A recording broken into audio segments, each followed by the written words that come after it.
It's the second best movie to feature Brad Pitt killing Nazis.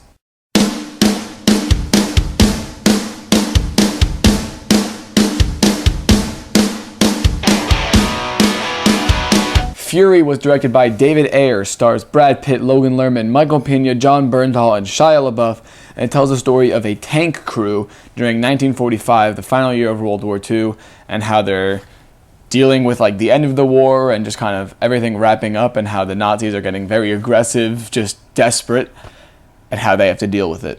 I was reasonably excited for this movie. I wasn't out of my mind pumped, but I was excited for it. I really loved End of Watch and Training Day, which were David Ayer's previous movies. Brad Pitt, Logan Lerman, and Michael Pena are all great actors, and so I was really looking forward to this, and it didn't really disappoint me, but it didn't blow me out of the water either. So it was a very solid movie. It did what I expected it to do, but also did things I didn't expect to do, and namely among that was the fact that it wasn't really kind of a gung-ho action movie, which on some level I did expect.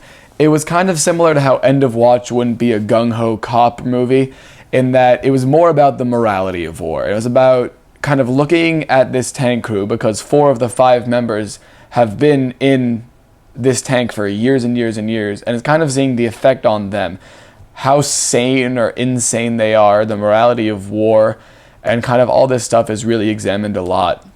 And the morality of killing, and just a lot of different aspects came up a lot, and I found myself a lot more interested in that than by a lot of the things that they are focusing on instead. That's not to say that the action scenes weren't good. There are plenty of good action scenes, I guess. Obviously the climactic showdown is very good, and there's one scene kind of near the end, featuring an American tank against a German tank, and that was really intense. I was holding my breath, but sometimes a few action scenes could have been peppered in a little bit more, because there are some dull moments. There are a lot of points actually where it lulls a little bit. And although obviously I did like the aspects where it's talking more about the humanity aspect, I also enjoyed a lot, because they were very well filmed, very well filmed and very well executed, the action sequences. And so I felt that there could have been a little more of that.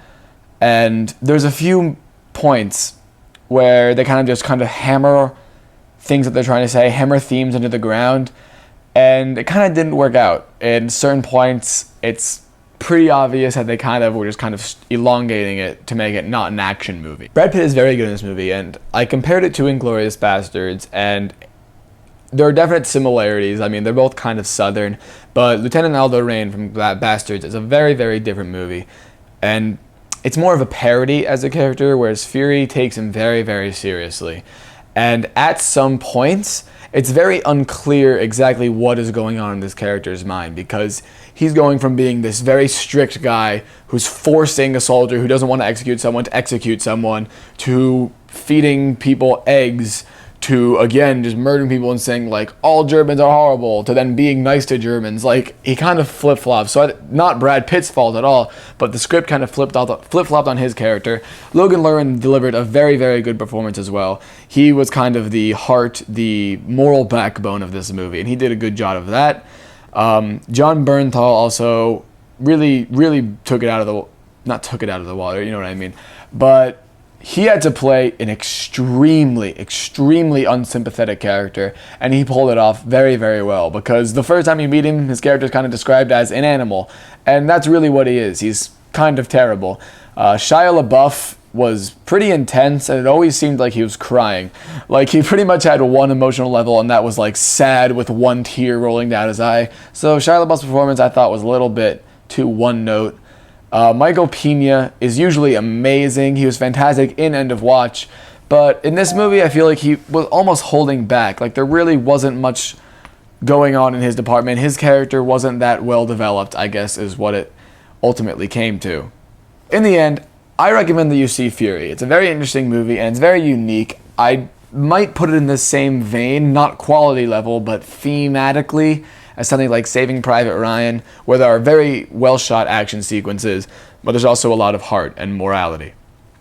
Acting's good. Script is good, but it's uneven at points. Some characters flip-flop, and there are a few too many dull stretches.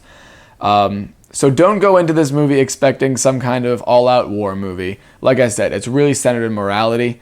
I give Fury a B+. Go to theaters and see it. If you're into that kind of thing, it's worth seeing on a big screen. It looks very good. Thank you for watching, and I'll see you next time.